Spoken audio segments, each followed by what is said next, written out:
দলের একজন নেতা ছিলেন, যাকে আমরা অনেকদিন ধরে বিএনপি থেকে মূল্যায়ন করা হয়েছে, বারবার মনোনয়ন দেওয়া হয়েছে, উনি এমপি হয়েছেন। এখন তার সম্পর্কে কি বলবো? বলতে গেলে অনেক কিছু বলা যায়, কিন্তু বলে আসলে লাভ নেই। আপনারা সবাই তাকে চিনেন। শুধু একটা প্রশ্ন করেন, 2014 সালে বাংলাদেশের জাতীয় সংসদ নির্বাচন হয়েছিল, তাই না? জি। 2024 সালেও হয়েছিল। এই 14 সালে আর 24 সালের নির্বাচনে উনি কেন অংশগ্রহণ করেননি?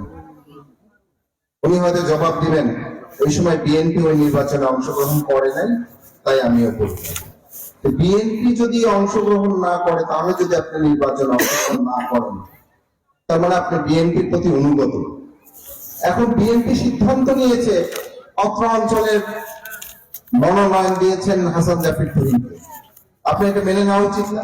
অবশ্যই। যুক্তি আপনি কেন নেন না? আপনার স্বার্থটা কি?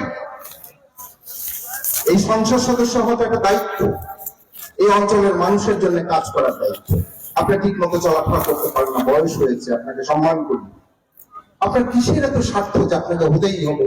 দলের বিরুদ্ধে যে এই শেষ জীবনে এসে আপনাকে অসম্মানিত হতে হবে, আপনার সম্পর্কে 10 জন 10টা কথা বলবে, এটা কি ঠিক হলো? না, কখনোই ঠিক হবে। আমার মনে হয় আমাদের এখানে যারা মুরব্বীজন আছেন, যারা ওনার সাথে দেখা হলে কথা বলেন, চলাফেরা করেন, তারা প্রশ্নগুলো করেন যে আপনি কাজটা ঠিক করেন না। এখনো সময় আছে, এখনো সময় আছে। হয়তো অফিসিয়ালি প্রত্যাহার করার সময় নেই, কিন্তু নিজের সম্মান ফেরত আনার এখনো সময় আছে। সেই সম্মানটা যেন উনি ফেরত নিয়ে আসেন। এই থানার উনি বিএনপির সভাপতি ছিলেন, আর আরেকজন ওনাকে যিনি উস্কানি দিচ্ছেন, উনি এখানকার সেক্রেটারি ছিলেন। 2015 সালে ওনারা সভাপতি আর সেক্রেটারি হয়েছিলেন। 2022 সাল পর্যন্ত এই কমিটি 2 জন মিলে একটা ইউনিয়ন কমিটি, একটা ওয়ার্ড কমিটি, কোনো কমিটি একটা ইউনিয়ন কমিটি করতে পারেন না। এবং সভাপতির মতো কমিটি করছে, সেক্রেটারির মতো কমিটি। কি এমন ঘটলো, কি এমন হলো, রাতের অন্ধকার আবার দুজন একসাথে হয়ে গেল? এই একসাথেই যদি আপনারা হতে পারেন, এত কাল হতে পারেননি কেন?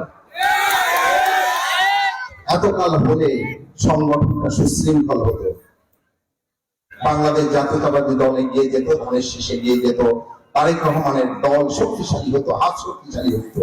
এরকম সব জায়গায় যদি আপনারা শক্তিশালী হতেন, তাহলে কিন্তু শেখ হাসিনা বহু আগেই পালা যেত। আপনাদের মধ্যে এই বিশৃঙ্খলা, এই গ্রুপিং, লবিং, এইসব করতে করতেই তো এই দলটা অনেক বেশি ক্ষতিগ্রস্ত হয়েছে। আমরা আন্দোলন সংগ্রামে অনেক পিছিয়ে গেছি, না হলে বহু আগেই এই দেশ মুক্ত হতো।